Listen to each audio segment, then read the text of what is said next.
Salut à tous, aujourd'hui j'ai envie de parler de MMA et plus précisément de son évolution à travers le temps et de voir si en réalité le MMA n'est pas en train de dépasser la boxe. Parce qu'on a pas mal de personnes qui pensent que le MMA à terme sera beaucoup plus gros en quelque sorte que la boxe, voire même est en train de dépasser, voire même il y a certains qui trouvent que le MMA est déjà au-dessus de la boxe. Donc on va essayer de répondre à cette question.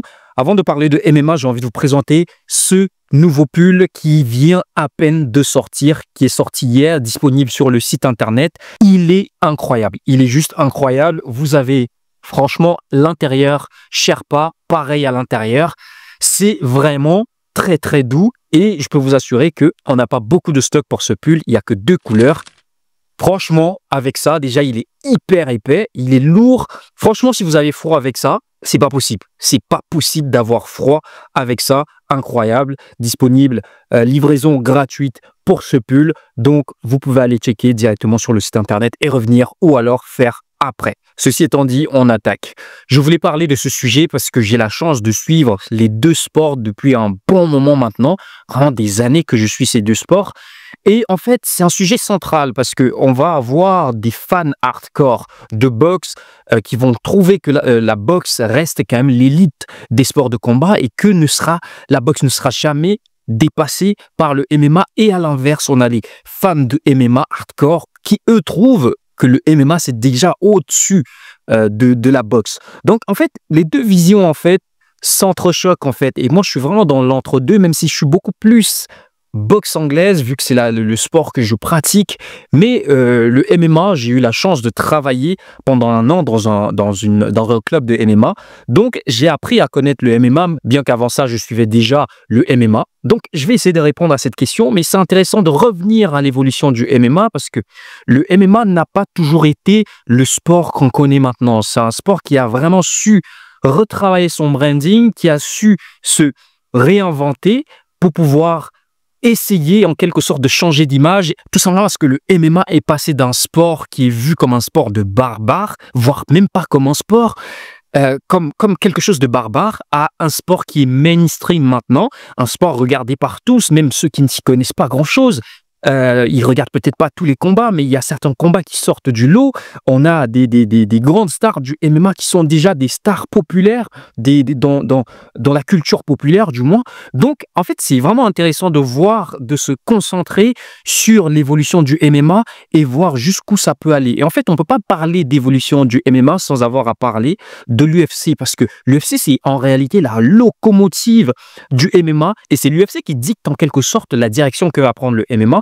Et il y a pas mal de personnes qui confondent même le sport qui est le MMA à l'institution qui est l'UFC. Et parfois, des gens disent, tu fais de l'UFC et ils pensent que le MMA et l'UFC, bah, c'est 2 choses différentes. Et ça, c'est fort qu'une entreprise arrive réellement à ce niveau-là. Et ça vous montre à quel point le MMA rime avec l'UFC. Et l'UFC, dans un sens, on peut même dire que c'est un monopole, même si ce n'est pas réellement le cas. Il y a pas mal de ligues de MMA, que ce soit même aux États-Unis, il y a beaucoup de ligues de MMA. On peut parler du Bellator maintenant qui fait partie du PFL. Mais en fait, quand vous regardez la concurrence en face, bah, il n'y a pas vraiment de concurrence parce qu'on ne joue pas sur des échelles qui sont similaires.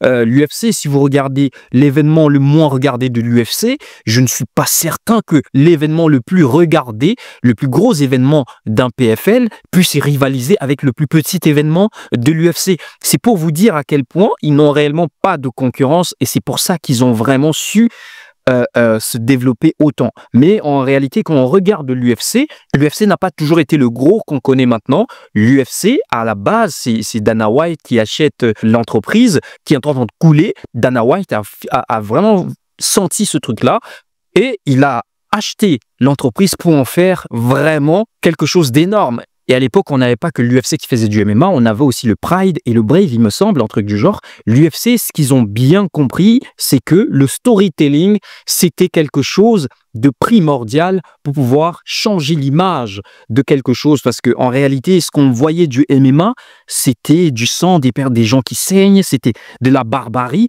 Et beaucoup de gens, beaucoup de pays ne voulaient pas de ce sport-là. Et franchement, c'est l'UFC qui a vraiment réussi à travailler le branding, à travailler vraiment le marketing autour. Et ça, ils l'ont compris dès le départ. Et c'est pour ça qu'aujourd'hui, on a vraiment le sport qu'on connaît aujourd'hui. Et c'est en grande partie, même pas en grande partie, c'est grâce à l'UFC. Si on vous demande de citer 10 combattants de MMA, à coup sûr, vous allez mettre plus de la moitié qui sont des combattants de l'UFC ou au moins des personnes qui ont un rapport avec l'UFC. Parce que si vous citez Francis Ngannou, il est connu grâce à l'UFC. Cédric Doumbé, en réalité, on le connaît, même s'il n'est pas allé à l'UFC, mais on le connaît grâce au trash talking qu'il a eu vis-à-vis des combattants qui sont à l'UFC. Et l'UFC, en quelque sorte, c'est même pas en quelque sorte, c'est la référence dans ce sport-là. Quand on compare le MMA et la boxe, on ne compare jamais le MMA en tant qu'entité, en tant que sport. On compare l'UFC et la boxe. Ça prouve à quel point l'UFC a vraiment changé le visage, a vraiment changé le paysage de ce sport. Je vous disais que l'UFC avait compris quelque chose, c'est que le storytelling, c'était vraiment la base de tout. Parce qu'en réalité, c'est le storytelling qui va amener des personnes qui ne suivent pas le sport en réalité. Ce qui fait grandir un sport, c'est pas forcément les personnes qui suivent tout le temps, qui connaissent tous les acteurs de ce sport, qui font grandir ce sport. Souvent, ces personnes-là sont en quelque sorte fermées. Mais ce qui fait vraiment grandir le sport, c'est quand le sport passe à un stade où ça va fédérer même des personnes qui ne sont pas de ce sport-là. Quand vous regardez le foot, par exemple, quand il y a une Coupe du Monde, beaucoup d'entre vous, beaucoup de personnes autour de vous, ne sont pas des personnes qui s'y connaissent au foot. C'est des personnes qui viennent pour supporter un pays, pour supporter un tel joueur. Et ça qui fait en sorte qu'un sport soit beaucoup suivi. Et en ce sens-là, l'UFC a vraiment su modeler ce sport, que ce soit par les règles qui ont été mises en place, que forcément d'autres ligues ont suivi derrière. Donc ça, c'est vraiment incroyable. Et tous les grands combattants ont pour rêve en fait de combattre à l'UFC. L'UFC, c'est devenu en quelque sorte un baromètre. Ça définit le niveau que peut avoir un combattant. Ça veut dire que vous avez le top 10. En fait, c'est hyper parlant en plus. Quand vous avez par exemple le top 10 de l'UFC, vous savez clairement le niveau par rapport à un top 10 d'une autre fédération. Ça vous donne vraiment un indicateur bien précis du niveau des combattants. Et ça, l'UFC a réussi à mettre ça en place. C'est vraiment incroyable. Et pour le grand public, quelqu'un qui n'est pas à l'UFC, c'est quelqu'un qui n'est pas de l'élite, quelqu'un qui n'est pas fort. Et pas que pour le grand public en réalité. L'UFC a aussi compris quelque chose, c'est qu'il fallait mettre en avant, construire en quelque sorte des personnalités fortes, des personnes avec un certain caractère, des personnes clivantes qui vont tout simplement diviser. Par exemple, un Conor McGregor, il y a beaucoup de gens qui veulent le voir gagner et il y a beaucoup de gens qui le détestent, qui veulent le voir perdre. Dans tous les cas, l'UFC est gagnant et Conor est gagnant. Et ça, l'UFC l'a compris et ils le font avec énormément de combattants. Et souvent, l'UFC, quand un combattant rentre à l'UFC, son image publique change d'une certaine façon parce que en termes de marketing, ils sont très très forts pour te vendre un combattant, même si le combattant en réalité n'a pas les compétences réellement, n'a pas vraiment les compétences, mais n'a pas réellement la valeur qu'on lui présente en fait. Et dans ce sens-là, l'UFC sont très très forts. Ils sont très très forts pour vendre leurs combattants et c'est ce que leurs concurrents ont beaucoup, mais beaucoup de mal à faire. Et ça prouve à quel point l'UFC, ils sont vraiment au-dessus de tout le monde. D'ailleurs, Dana White, qui est le président de l'UFC, il a tout simplement déclaré que en fait, il n'a pas de concurrent. Ses concurrents, ce n'est pas le PFL, ce n'est pas le Bellator. Sa concurrence, en quelque sorte, c'est l'attention, la guerre de l'attention. C'est une autre occupation que tu peux avoir en dehors du fait que de regarder un événement de l'UFC. Et ça, c'est très, très fort. Et c'est aussi ça que Floyd Mayweather avait compris en boxe. Et c'est pour ça qu'il est 6 fois, il me semble, dans le top 10 des événements les plus regardés de toute l'histoire de la boxe. Et je crois même que c'est le combattant qui a amassé le plus d'argent possible dans une carrière. Et c'est pas pour rien. C'est simplement parce qu'il arrive à créer en fait des personnes qui le détestent autant que des personnes qui l'aiment. Et c'est ça qui fait vraiment qu'un combattant vende en fait. C'est quelque chose qu'on apprécie tous dans le MMA et c'est ça qui fait en sorte que le MMA en fait connaisse aussi une telle croissance et que les meilleurs s'affrontent toujours. Vu que les meilleurs sont à l'UFC, généralement ils s'affrontent toujours. Même si parfois on a certaines personnes qui sont mises en avant parce qu'ils vendent moins et d'autres qui sont peut-être beaucoup plus forts techniquement ou même pugilistiquement, mais malheureusement qui sont remis au second rang parce qu'ils ne vendent pas beaucoup. Ça, oui, on peut aussi le dire, mais l'UFC, dans un certain sens, ça reste une entreprise. Mais dans la majorité des cas, les meilleurs s'affrontent toujours. Quelques exceptions, par exemple Francis Ngannou, John Jones, pour moi, sont les meilleurs poids lourds actuels, mais malheureusement, ils ne peuvent pas s'affronter parce que bref, ça en soi, on a l'habitude, par exemple, en boxe. Et ça, c'est pour faire le parallèle avec la boxe. Pour moi, la boxe anglaise a du mal à remettre, en fait, ces principes-là en avant. Quand je dis ces principes, c'est des choses qui étaient déjà là avant. Par exemple, des figures fortes en boxe anglaise, il y en a eu, du Mohamed Ali, du Mike Tyson, des individualités qui sont clivantes. Ça, il y a toujours eu ça en boxe anglaise. Mais malheureusement, on a du mal à vendre en boxe anglaise. Quand vous regardez certains gros événements de MMA en France, je vais prendre le marché français, vous avez un Cédric Doumbé, Baki, quelque chose qui peut remplir un stade de foot. En boxe anglaise, je ne sais pas si on a une équivalence en France. Et ça, en anglaise, on a beaucoup plus de mal à vendre nos combats, à mettre en avant les combattants, parce que la boxe anglaise s'est mise dans une machine qui est presque rouillée, qui est les meilleurs s'évitent. Et en général, c'est pas forcément les athlètes qui s'évitent, mais il y a tout un système derrière, il y a trop de parties prenantes qui font en sorte que les combats qu'on a envie de voir, on ne les voit pas, on ne les voit jamais, parce qu'il y a trop d'intérêt derrière, trop d'argent derrière. Il y a ce mythe-là qu'il faille absolument protéger le combattant, qu'il est, je sais pas, 12-0.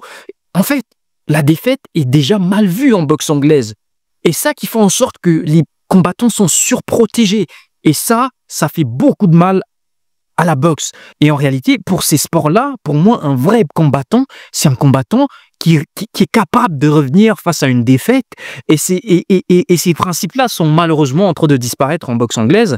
C'est vrai que récemment, on a eu une nouvelle vague de combats, des combats qu'on aimerait avoir, qu'on a eu, parce qu'il y a l'Arabie Saoudite qui est rentrée dans l'équation. Et ça fait beaucoup de bien dans la boxe actuelle. On a par exemple Christian Mbili, ça fait des mois et des mois qu'il est qu'il est numéro 1 dans toutes les fédérations, mais malheureusement, il n'a pas sa chance pour le titre. Et ça, c'est problématique en boxe anglaise parce qu'il n'est pas assez mainstream pour avoir sa chance pour le titre, alors que il devrait combattre pour le titre. Et tout ça fait en sorte que la boxe anglaise est un peu à la ramasse sur ce sujet-là. Ça, c'est mon avis, même si, selon moi, la boxe anglaise reste quand même au-dessus du MMA, que ce soit en termes financiers. Vous voyez très très bien les bourses qui sont données au MMA et celles qui sont données en boxe, c'est pas du tout le même monde. Ça n'a rien à voir. Et aussi, pour moi, le titre de champion du monde de boxe anglaise, selon moi, reste un peu plus prestigieux. Pour moi, la boxe anglaise devrait s'inspirer d'une certaine façon du MMA. Et même les combattants de boxe anglaise devraient s'inspirer des combattants de MMA. Souvent, quand vous regardez sur les réseaux sociaux les combattants de MMA, il y a une grande différence entre les combattants de boxe anglaise. Et on a beaucoup plus de combattants de MMA qui arrivent à créer quelque chose, une certaine hype autour d'eux sur les réseaux sociaux. Et maintenant, en quelque sorte, c'est le nerf de la guerre maintenant. Être très bon, c'est bien, mais ça ne suffit plus. En fait, il faut savoir se vendre. Et ça, c'est ça qui fait en sorte que les gens veuillent voir des combats. Et malheureusement ou heureusement, je ne sais pas, l'UFC a clairement été l'acteur principal dans le développement du MMA. Et ça me fait penser à la Formule 1 qui a su changer d'image, parce que la Formule 1 dans les années 2010, il me semble, était vraiment en chute.